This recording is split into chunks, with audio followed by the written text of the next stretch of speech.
Meeple Nation Podcast, episode 406, Fighting Games. Welcome, citizens of Meeple Nation. For the next 30 minutes, sit back and enjoy.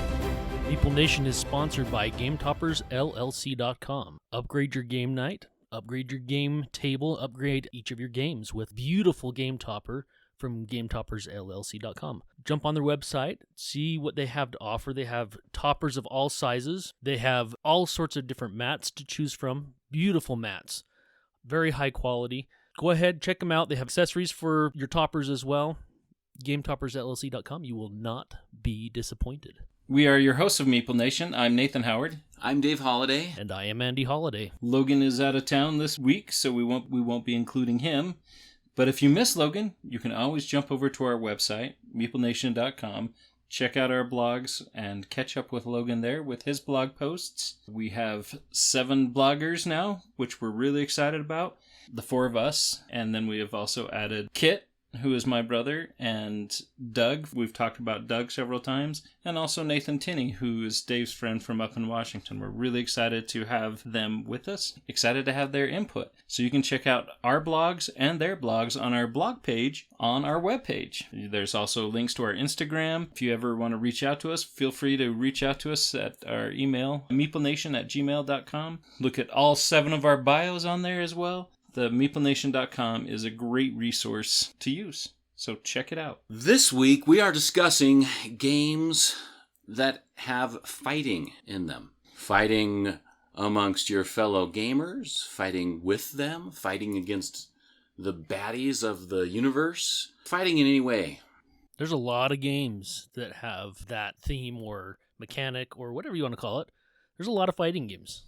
And of course, at the top of our list is always Gloomhaven. Of course, can't talk about fighting games without bringing up Gloomhaven. And I guess now, we've been playing a lot of Descent, Legends of the Dark. There's a lot of fighting in that. I feel like we're probably going to play Descent Box 1 all the way through before we turn back to Gloomhaven. But I am excited.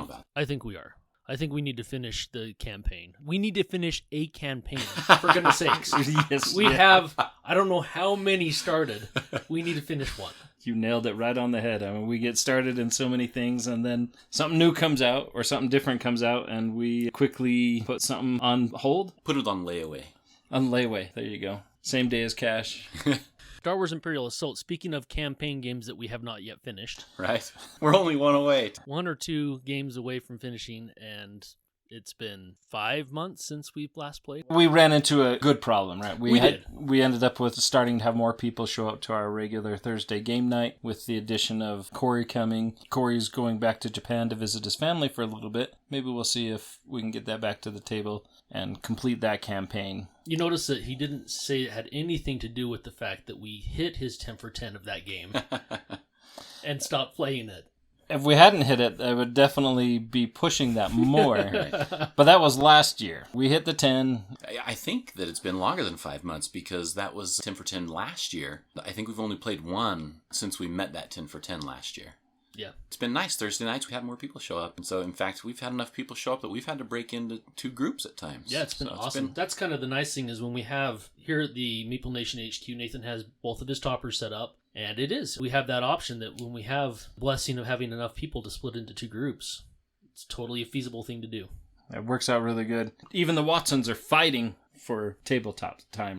Star Wars Rebellion is a great combat game. It's a head-to-head combat. Not usually one of those game styles that I gravitate to, but I guess because it has the Star Wars theme, Nathan's a sucker for Star Wars games. Nathan's a sucker for good Star Wars games. Star Wars Rebellion is a great one. One player's playing the Empire, the other player's playing the Rebellion, trying to either evade the Empire for a designated amount of time, or the Empire is trying to find the Rebellion's secret base and either destroy the planet or crush the Rebellion. I really, really like it. I really wish that it wasn't a 2-player game. It kind of makes sense that it is. They mark it as a 2 to 4-player game. I tried playing it as a 4-player game, and it just does not really feel like a 4-player game. It feels like you got your kid sister to play with you, and you gave him the Nintendo controller that wasn't plugged in and said, hey, you're doing this. To make that second player feel like they're involved, it just doesn't really play well, I feel. Years ago, and I know we've talked about this previously on the podcast, they had a Star Wars tabletop miniatures game. It's actually in my top 5 of games. I love it. And it's point-based. You create an army based on points, but they have tons of different factions that you can play and build an army. So we've done 4-player battles where each player plays their own faction. It's still a head-to-head, so you're not, come be on my team. It's not like that. You're playing head-to-head on a huge table. We've had a ton of fun. We've even done 3-player game, but still have the different factions and still do head-to-head. It's been tons of fun. It's a longer game. Even a 200-point army will take 5 hours to play. There was one where my brothers and I, it was a Saturday morning, we decided we're going to do 1,000-point, each of us, 1,000-point army. That is a huge army and a long... Oh my gosh, 2 days. It took 2 days to finish. But it was epic, and it was a ton of fun. It ended dramatically, too. I mean, it came down to where my brother had an AT-AT. I had just some troops. If he would have just killed my commander with the damage reduction, there's no way I could have defeated him. And I ended up defeating the AT-AT and won the game. It came down to the wire. It was fun. Epic game for sure. It reminds me of HeroScape. HeroScape is similar. Creating your armies, and you have this terrain, which a lot of people seek after the HeroScape terrain itself, just to use it for other games. HeroScape has always been fun, and I keep hoping at some point I get a larger space. I would love to set up a HeroScape table for a while and just leave it there. Part of the challenge of playing HeroScape is it takes a long time to set up, to build the board that you're going to play on, the terrain that you're going to play on, and then build your armies and go head-to-head. And it's similar to the Star Wars tabletop game where it can be a 3-player free-for-all where each player has their own army. HeroScape, just the visual aspect of the terrain makes that game shine in my mind. I have very fond memories of that.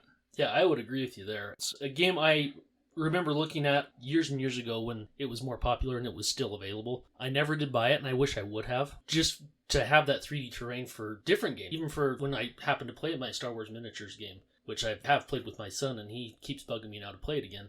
But having that 3D terrain would be amazing. I mean, I've created some 3D terrain for it, but to have the different levels, yeah, that would be way, way fun.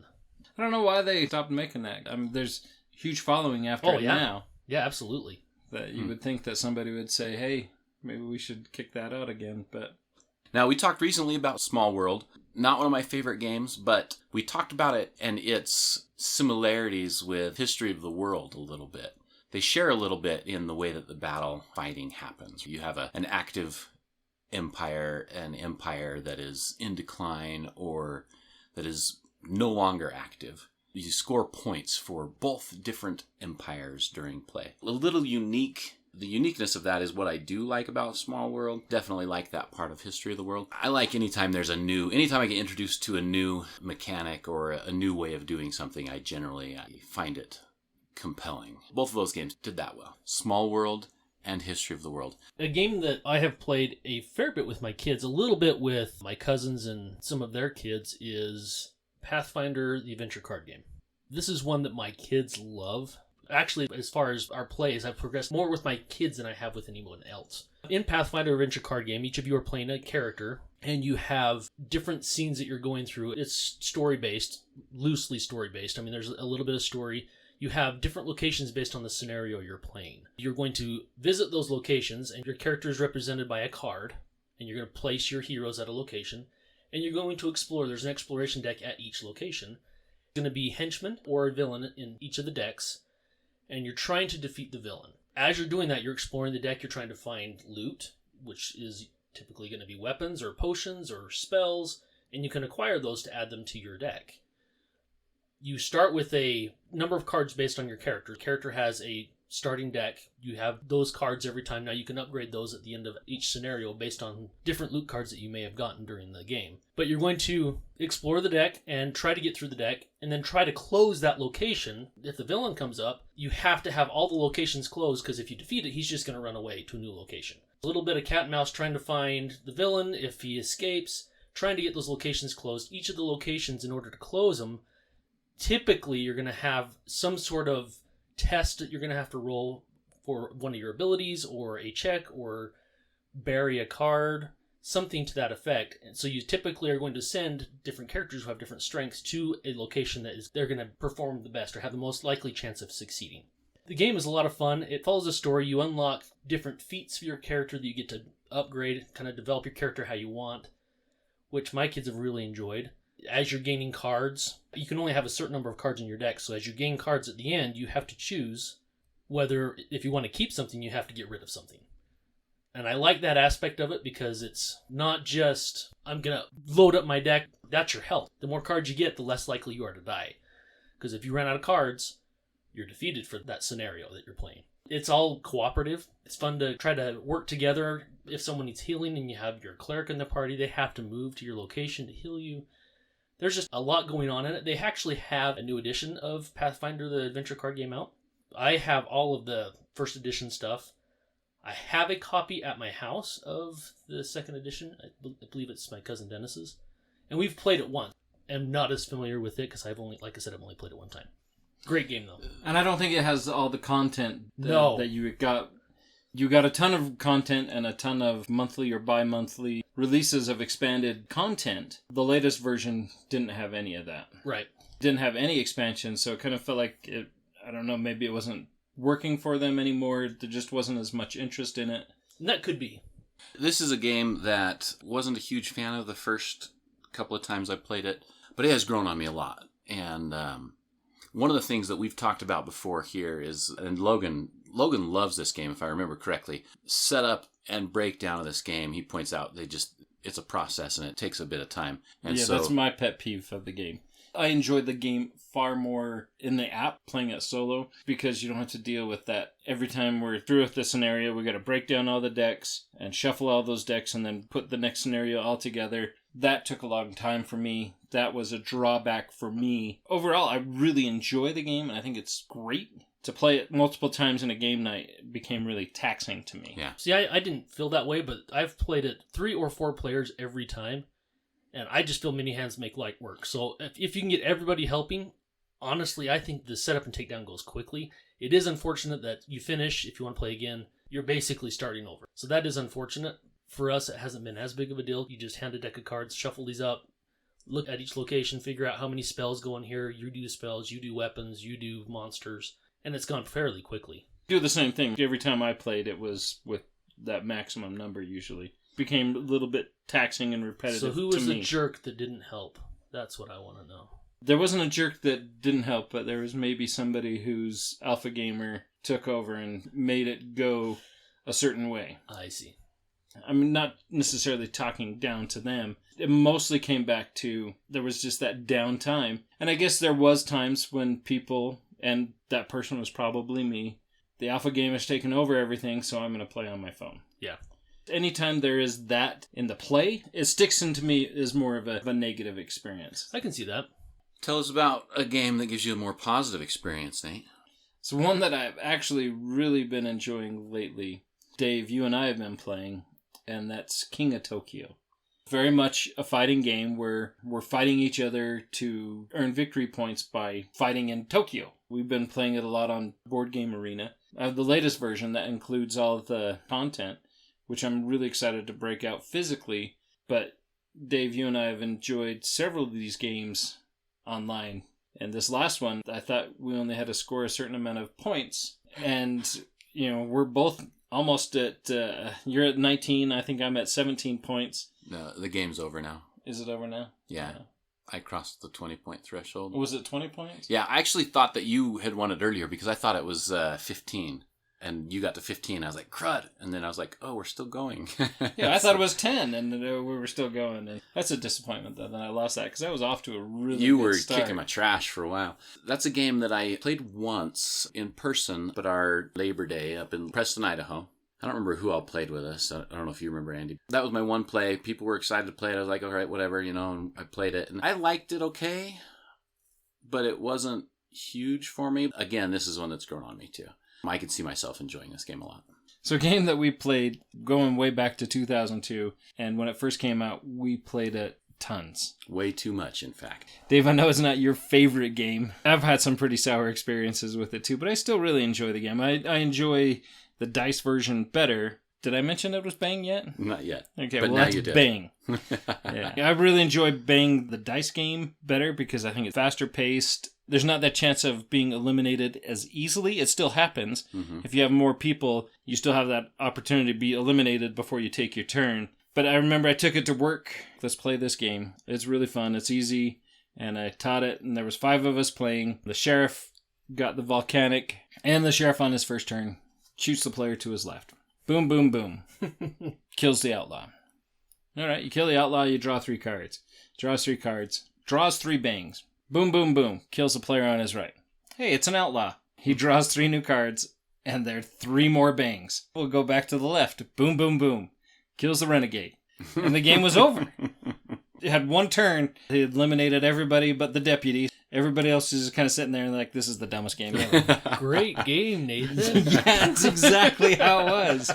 Yeah, no one ever played that again with me at work. I mean, I think that was probably your biggest complaint of it too, Dave, was you had that opportunity where you would play and not ever take a turn. I always wanted to like the game because it seemed fun. The theme was kind of cool, and there were things about it that seemed cool. But whenever we played it, it was usually like an 8-player game. For whatever reason, maybe I should do some introspection and look inward to see. But for whatever reason, I was always the guy that like, oh, let's kill Dave first. Why did you want to kill yourself first? Not me. Oh, sorry. You just said you were the guy that was like, hey, let's kill Dave first. I thought you were just like, you were volunteering to be, hey, everybody, I'm right here. Take me out. After several plays, that's probably how it became, right? Like, oh, we're playing this again, guys, right here. When we played this game, I actually got really good at NCAA football on the Xbox.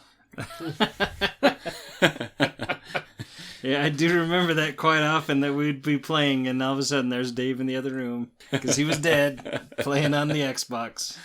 Those were good days. Those were good Daves too. Yeah, when you didn't have to sit by him or talk to him or anything Well, he didn't take as long on his turns back then. Anxiety didn't kick in as much early on. Well, he never got a turn. So that's probably the...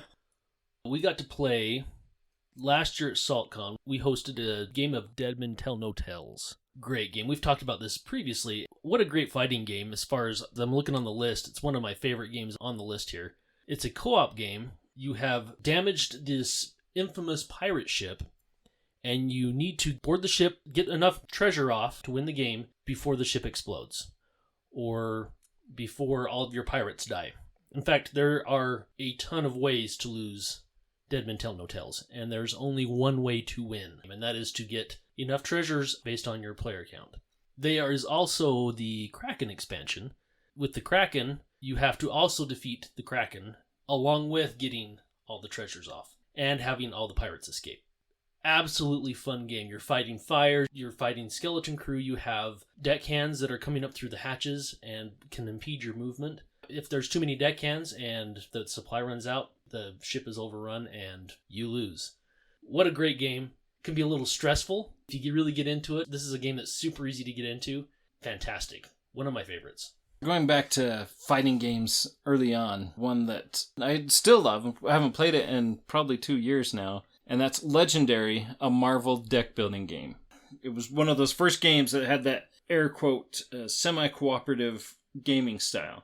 All the players competing to gain victory points, but they're all doing that by fighting against a mastermind, the same mastermind. There's villains that are invading the city. Each hero is going to try to recruit heroes in order to prevent the city from getting overrun, to fight off those villains, and then if they have enough of a force in their tableau, then they will try to make that attempt to weaken the mastermind. Nathan's a sucker for good Marvel games as well. I have a ton of this Legendary Marvel deck building game and its expansions. Just something that got to the point where I feel the same thing that I feel with Dominion, that it just got to the point where it felt like it had too much content, that it was too hard to keep track of and too hard to keep up on. If there was a rule question, you're like, oh, which expansion is that from? But I still very much enjoy the game. I'm always willing to play it. But yeah, to get it out, it's in an artist case now that has a broken token insert. It's actually in 2 of those so that you can store it all. So you don't have to have 16 boxes, kind of like Dominion. I did the same thing with Dominion. It's in 2 artist cases as well. That way I can get to that content quicker. Legendary, a Marvel deck building game, is great. Go right hand in hand with that. that whole legendary system, legendary encounters, alien deck building game, I feel is almost superior to the Marvel one. Really? Yeah. Have you not played that one yet, Andy? I've only played the Marvel. I own it, and I've only played it once. We probably ought to play it again. It's been such a long time. It didn't shine for me. So like I said, I only played it the one time. It may have been a solo playthrough to learn the rules, so it would be fun to play with a group of people. I don't remember much about it, to be honest, so... Well, it sounds like that's something we should probably fix. We should give that a shot for you with more people, let you try Legendary Encounters, an alien deck building game, because that one, I think... I'm not a huge fan of the alien movies. We enjoy Nemesis. Nemesis is great. Aliens doesn't draw me in as I'm looking for a great Aliens game, but I really do enjoy the Aliens Legendary Encounters. So what made that shine over? Obviously more of a Marvel fan than an Aliens fan, so what made the Aliens version shine more so? More so that it is more of a cooperative game. It has less of the semi-cooperative. There is a chance that if a player is eliminated, they can come back as the alien and play as the alien player. As the story develops, the Encounters has more of a story-driven mechanic to it. All of them do. The Predator, the Firefly, they all have that story in it.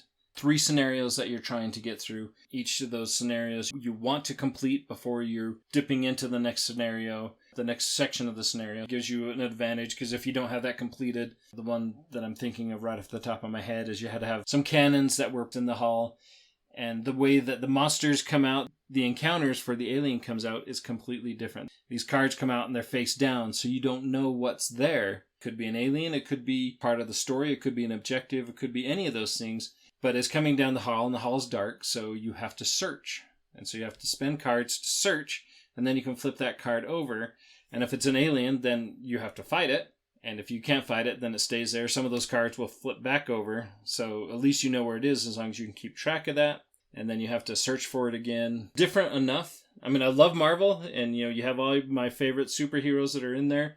It just works out better. It flows, feels more story-driven in the Encounters than it does in just the deck building. Yeah, it sounds like it's more rich dynamically than the Marvel. As you explain it, there's more to it. Easier to get into as far as... And it uses all the same mechanics. You're matching off some of those symbols that you're trying to chain react, kind of like Nightfall. It just feels more fluid for me. Feels more complete. Nice. Nathan introduced me to a game recently called Cult Express. I guess this game's been around for a long time, and we only played it online.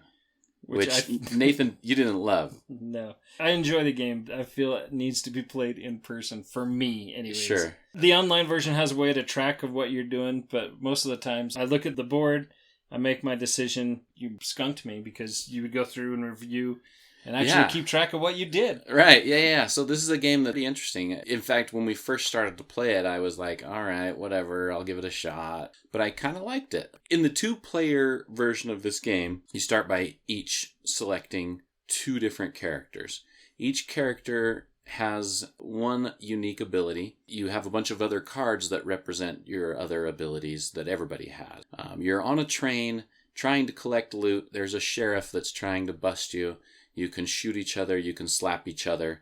Slap somebody, they drop loot. You do this by playing a card in different rounds of the game. One round, you're going to play the card face down. Other rounds, you're going to play the card face up. I'll play a card, Nate plays a card, I play a card, Nate plays a card. And you do that for 5 rounds. You start from the bottom of the pile where that first card was played, and that card resolves first. Try and remember, on the online version, you can read what cards were played when. Typically, you've got to try and remember what cards you played and what card your opponent played so that you can keep track of where his cowboy is. If I'm going to shoot, I want it to hit Nate's character so that he has to put a wound in his deck and kind of screw up his hand. Now, if Nate's character went from the top of the train down to the bottom, because you can be either on top of the train car or in the train car. If he played a card that moves him to the inside a train car, he's no longer on top, but I have another guy on top. I could shoot my own cowboy. I've got to keep track of all that stuff. In fact, I think you did that in our play. That would be a little bit of redemption on my part. Not much was good on my end. No, I was saying you shot yourself. Oh. It's a unique little game. In a way, reminded me of Mamma Mia, which I love Mamma Mia. The fact that you play a bunch of cards and you got to try and remember what was played. It's good we played online because I can't remember anything anymore. I don't know that I would ever remember any of it, and I'd have a really hard time with it. So what you're saying is I need to redeem myself by playing this in person with you. That would probably give you a very good shot at redemption. One game, as I was compiling fighting games, I thought I saw on your list, Andy, and I got really excited. It brought back a lot of memories. Probably the game that really brought me back into the hobby. I played games as a youth. I played games with my brother. I was working at a retail store. This game came out, and that's Marvel Overpower. And this was a Marvel fighting game. Marvel is in my wheelhouse for sure.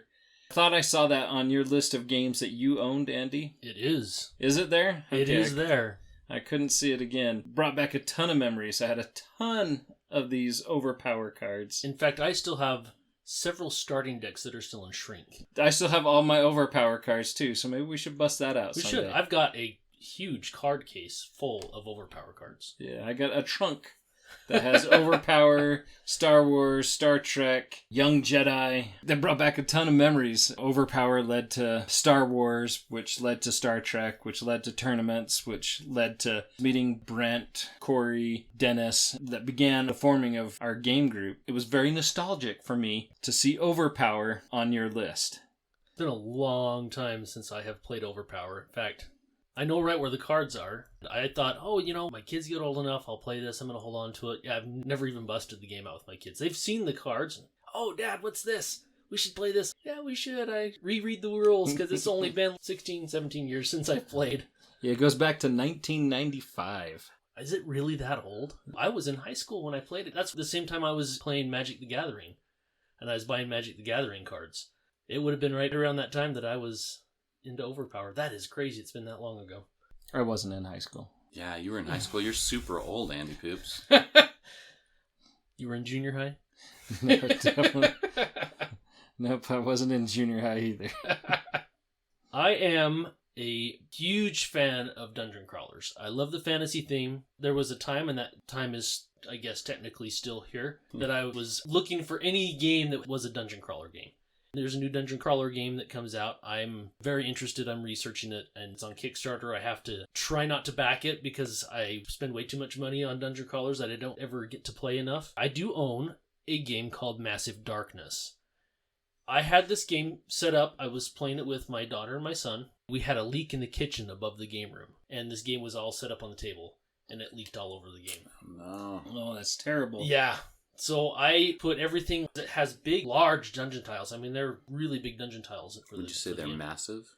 They are quite massive. They got waterlogged, so I stacked as much heavy stuff as I could to try to flatten them out while they dried. I think they're all still underneath all the heavy stuff. I haven't played it since. But it is one of the first dungeon crawlers that came out with an AI system so that you didn't have to have someone playing the GM or the Overlord or anything like that. It has a great skill tree system. You pick your hero, and then you pick a class. It has a cool little trays that you keep track of your experience points. You keep track of your health, all with pegs. You put your experience sheet, which is a piece of paper, in that tray along with your character card, your class sheet. Mark off skills when you spend your experience points. Follow your skill tree, and you can unlock different skills. You play that same class, and you can play it completely differently a second time because you're not going to be able to unlock all the skills. It's a fun game. The AI is unique. They based the system on the Zombicide system and then just kind of took it from there, turned it into a fantasy theme with a dungeon crawl. I have been meaning to get to the table again, just haven't had time to find all the pieces wherever I stashed them, make sure I can get the game put back together. Great game, great dungeon crawler. If dungeon crawler is your thing, that's one I would recommend. I like Descent probably a little bit more because I like the app aspect to it. Descent 2nd edition with the app and Descent Legends of the Dark. That being said, I think it still runs nicely as far as gameplay goes. Well, that gives us a good taste of some of these fighting games. There's a huge list. Yeah. Oh, yeah. Fighting element is in so many games. We just barely scratched the surface of this. Next week, we'll delve into 4 games, and then we will dig into a 5th game the week after that. That's something to look forward to. Tell us, what are some of your favorite fighting games? What are some of the games that we didn't mention that maybe we should try out? You know, Andy likes the dungeon crawlers. If you've played a great dungeon crawler that you haven't heard us talk about, let us know what that is. If you know a game that's similar to Bang but lots better, tell us about it. Either way, communicate with us there on meeplenation.com or on Facebook or any of the socials and let us know. Until next time. We'll see you in the ring putting up your best fight at the game table. Yeah. As always, we want to thank you for listening. Check out our website. We have all sorts of cool things there. Love those blogs. Get a deeper look into the writing side of Meeple Nation. Join our Facebook group, Meeple Nation Off Air. I look forward to seeing you there. Follow us on Twitter @MeepleNation. We also have Instagram. Under the same name. We also want to thank our sponsor, GameToppersLLC.com. We love their product, and they have so much goodness out there. And we also want to thank Braden Detergent for our music.